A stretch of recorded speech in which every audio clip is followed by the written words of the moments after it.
Hi student, आज के इस वीडियो में हम MS वर्ड के hyperlink, bookmark, cross reference, smart art, chart जैसे वीडियो पे देखेंगे। आप लोग शुरू से लेकर लास्ट तक इस वीडियो को ज़रूर देखिएगा।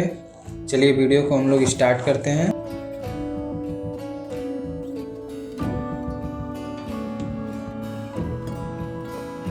हम लोग आ गए अपने कंप्यूटर के मेन स्क्रीन पे। तो सबसे पहले इंसर्ट में हम आते हैं स्मार्ट आर्ट पे। स्मार्ट आर्ट क्या होता है? स्मार्ट आर्ट पे जब आप क्लिक करते हैं तो यहाँ पे बहुत सारे डिज़ाइन की स्टाइलिश में आपको मिल जाती है बनाने के लिए। जैसे हम एक नॉर्मल लिस्ट वाइज ले लेते हैं। यहाँ पे आप देखेंगे कुछ टेक्स्ट दिया हुआ है लिखने के लिए। इस टेक्स्ट यहाँ पे हम कुछ टेक्स्ट को लिख देते हैं। जैसे कुछ व्यक्ति का नाम लिख दीजिए, जैसे अजय लिख दिया गया, अमित लिख दिया गया,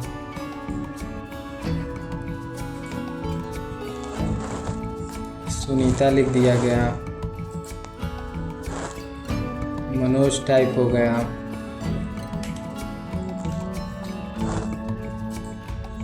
यहाँ प्रिंस टाइप कर दिए। यहाँ हम कुछ व्यक्ति का नाम, अब यहाँ कुछ लिखने के बाद अब क्या होता है कि इसको कलर के रूप में चेंज कर सकते हैं। जैसे यहाँ से हम कलर चेंज कर सकते हैं, इसका लिखा हुआ कलर चेंज हो गया। यहाँ से स्टाइल को भी हम चेंज कर सकते हैं, देख सकते हैं आप, स्टाइल को भी चेंज हो गया। इसको छोटा या बड़ा भी किया जा सकता है। यहाँ से आप देख सकते हैं।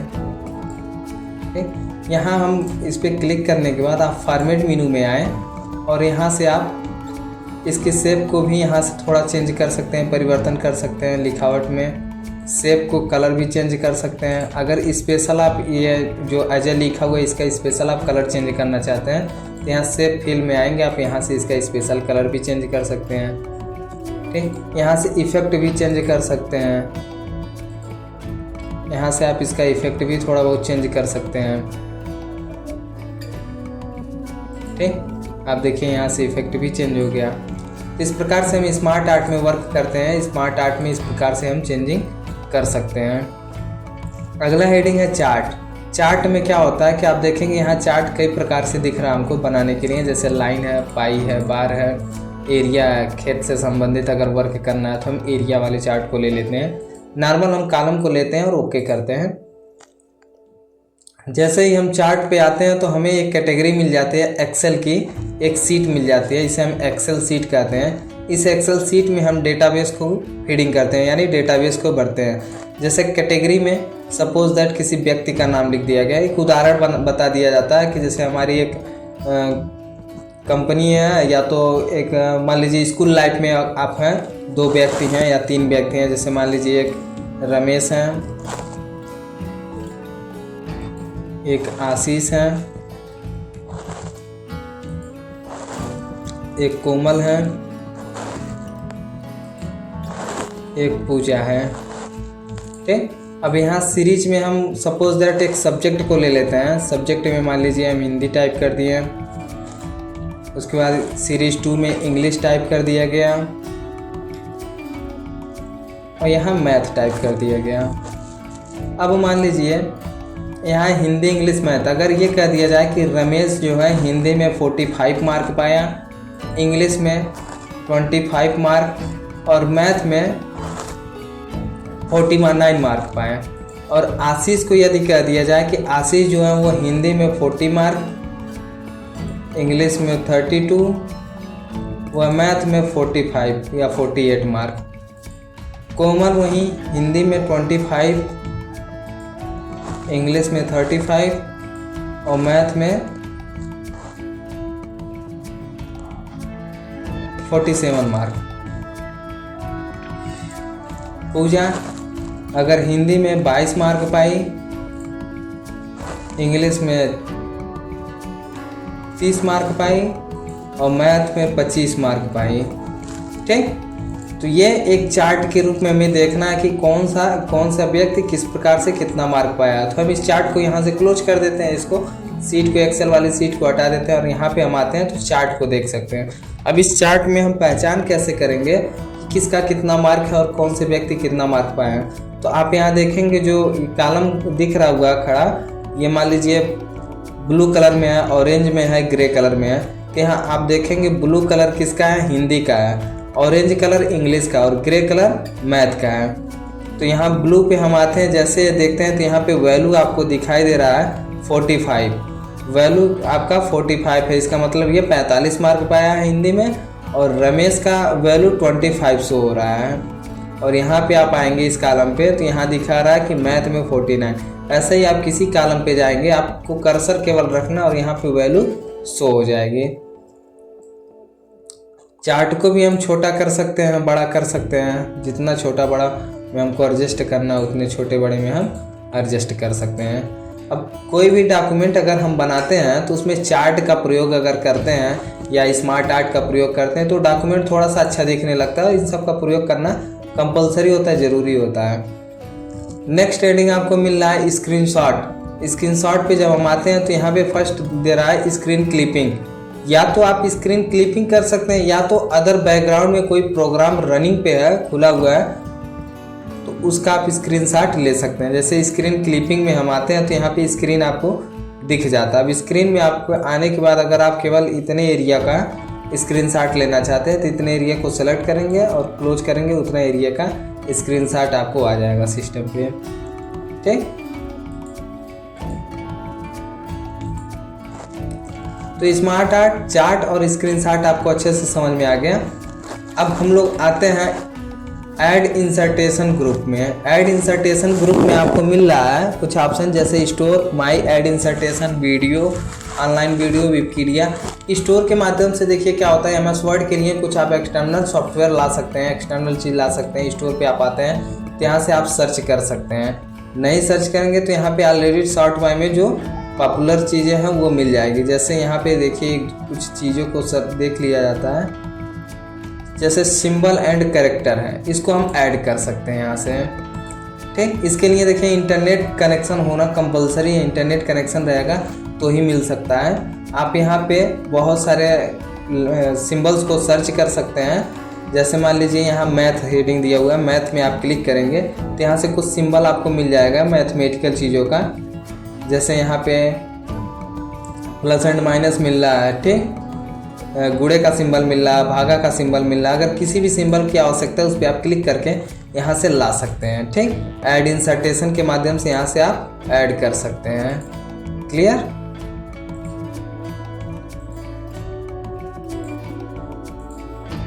देखिए ऐड यहाँ से हम कर सकते हैं। तो बहुत से लोगों का कन्फ्यूजन था कि ऐड इंसर्टेशन ग्रुप में क्या है सर, स्टोर के बारे में और ऐड इंसर्टेशन को बता दीजिए। तो आशा करते हैं वो देख करके यहाँ से समझ सकते हैं। विकिपीडिया, विकिपीडिया का मतलब होता है यहाँ से आप कोई भी एप्लीकेशन को अपडेट, यहाँ से एप्लीकेशन के लिए दे रहा है, आप अपडेट कर सकते हैं। और विकिपीडिया में क्या होता है कि आप उसके बारे में पढ़ सकते हैं, उसके बारे में जानकारी ले सकते हैं। ठीक, ये होता है विकिपीडिया।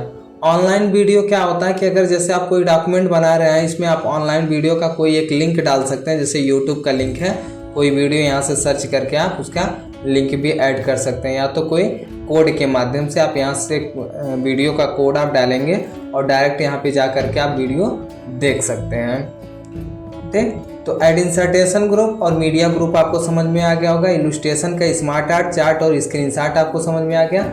नेक्स्ट हम लोग देखते हैं हाइपरलिंक, बुकमार्क और cross reference.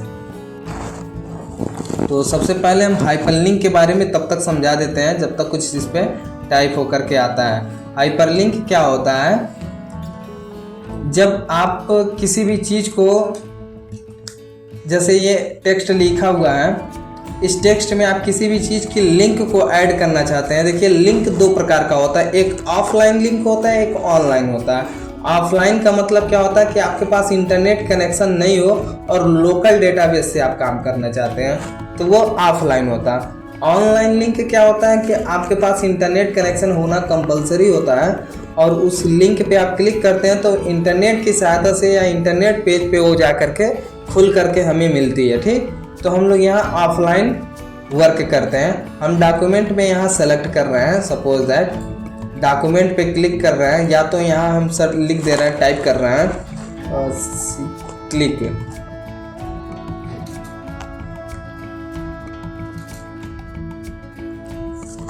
Click here to open Rama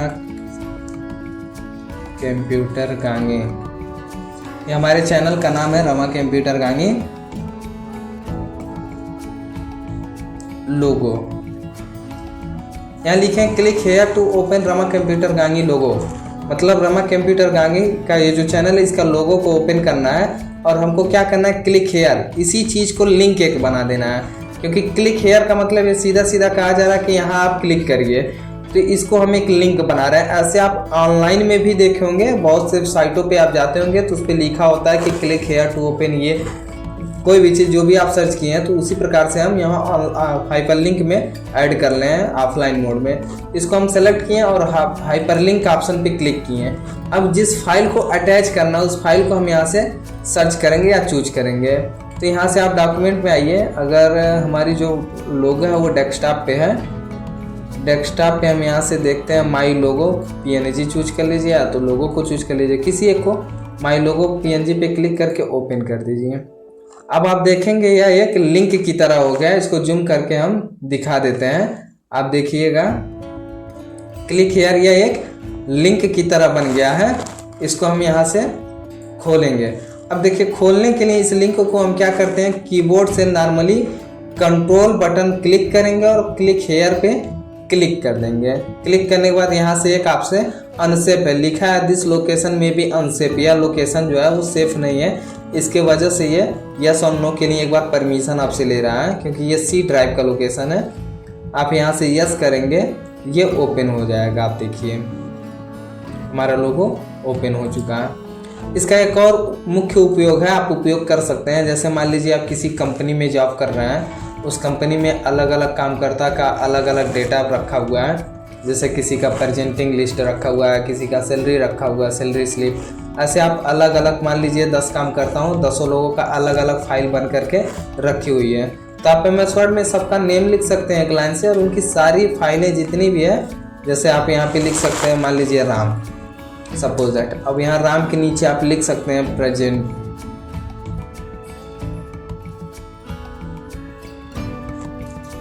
presenting list.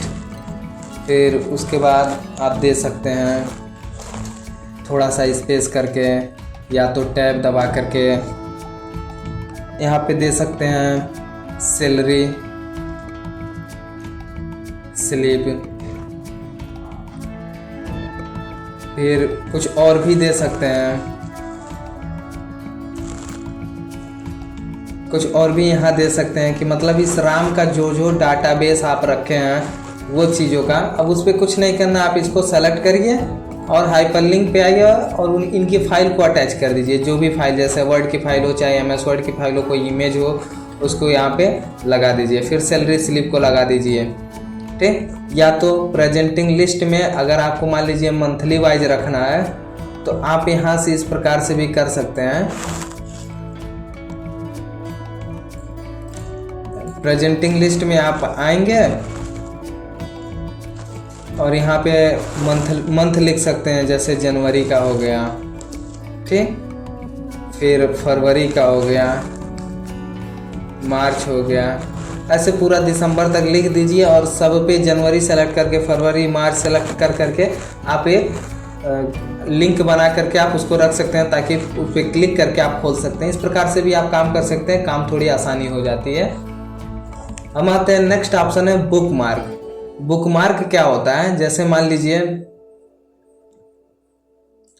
यहाँ फॉर एग्जाम्पल तक, जैसे हम लोग को कुछ काम करना हो, वीडियो प्रोवाइड से लेकर के यहाँ तक लास्ट तक हम लोग को रिवीजन करना हो, या इसको चेक करना हो कि इसमें क्या चीज़ ऐड किया गया है। या तो कभी कभी ऐसा होता है कि आप काम करते हैं और उसमें ये होता है कि भाई यहाँ पे इस जगह ये ज़रूरत पड़ गई थी, ऐड करना था, चलिए यहाँ पे ये चीज़ ऐड करना है, यहाँ पे ये चीज़ ऐड करना है।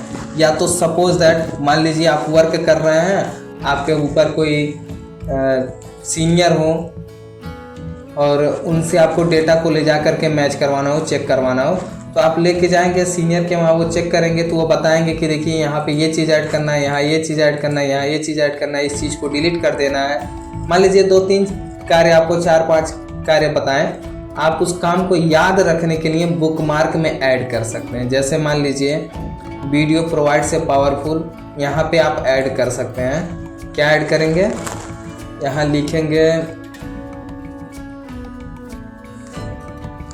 जैसे यहाँ लोकेशन ऐड करना हो कोई, तो यहाँ आप टाइप कर सकते हैं लोकेशन ऐड। एक चीज़ और ध्यान देंगे, अगर आप टेक्स्ट में यहाँ बुकमार्क नेम में कहीं ऐड कोई स्पेस ऐड कर देते हैं तो वर्क नहीं होगा। विदाउट स्पेस नेम होना चाहिए, क्योंकि तब वो ऐड ही नहीं होगा अगर कोई स्पेस लगा रहेगा। तो लोकेशन ऐड यहाँ लिख दिए, इससे होगा कि हमको यहाँ पे लोकेशन ऐड करना है। फिर यहाँ पे हम क्लिक किए, यहाँ पे कोई बुकमार्क लिख देते हैं।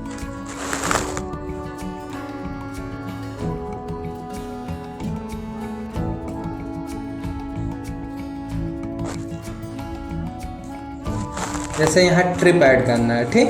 तो ऐसे 2-3 चीज़ जो भी हमको वर्क करना है उसका नाम लिख सकते हैं। फिर कर्सर हमारा इधर उधर रहेगा और हमको ये भी जानना है कि किस जगह क्या क्या ऐड किए हैं। तो हम बुकमार्क में जनरली आते हैं और जैसे लोकेशन ऐड करना है, या आप भूल गए कि लोकेशन किस जगह ऐड करना है, तो इस पर आप क्लिक करके गो टू पे जैसे जाएंगे तो कर्सर वहीं ले जा करके पहुँचाया रहेगा। आप देखेंगे कर्सर यहीं रनिंग पे चल रहा है, ठीक। तो इससे स्पष्ट होती है कि हमारा जो बुकमार्क का कार्य है याददाश्त रिकॉर्ड के लिए, इसको आप दोबारा पा सकते हैं।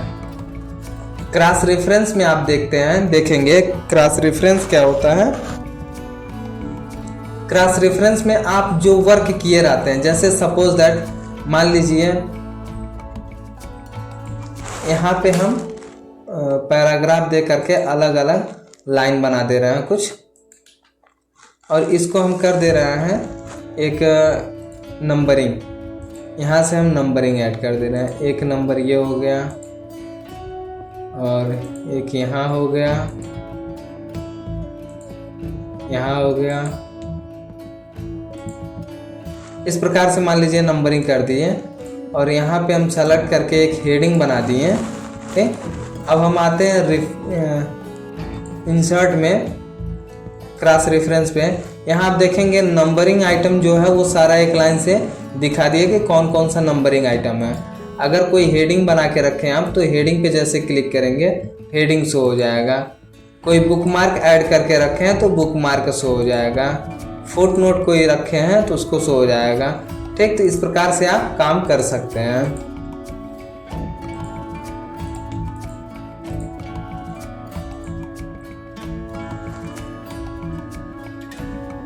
कमेंट्स, किसी टेक्स्ट पे कुछ कमेंट लिखना ही कमेंट्स कहलाता है। जैसे इस पावरफुल को आप कमेंट लिख सकते हैं, या तो ये जैसे रमा कंप्यूटर गांगी, इसको लिख सकते हैं। इस पे कुछ कमेंट देना है तो आप देख सकते हैं यहाँ पे,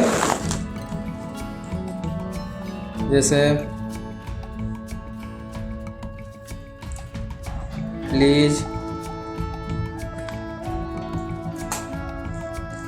please subscribe my YouTube channel. वैसे भी आप लोग में से कोई भी अगर सब्सक्राइब नहीं किया है चैनल को, तो ज़रूर चैनल को सब्सक्राइब कर लें और बेल आइकन को ज़रूर प्रेस करें। Please subscribe my YouTube channel. देखिए अब यहाँ पे एक कमेंट ऐड हो गया, ठीक। इस कमेंट को अगर आपको यहाँ पे जैसे क्लिक करेंगे आपको तुरंत दिखा देगा, यहाँ पे हाईलाइट कर देगा कि ये कमेंट किस पे लिखा गया है, तो रमा कंप्यूटर गांगी पे लिखा गया है, ठीक। तो आशा करते हैं आपको वीडियो अच्छा लगा है। वीडियो अच्छा लगा रहेगा तो एक लाइक कर दीजिएगा, कमेंट ज़रूर करिएगा और चैनल को सब्सक्राइब करके ज़रूर रखिएगा।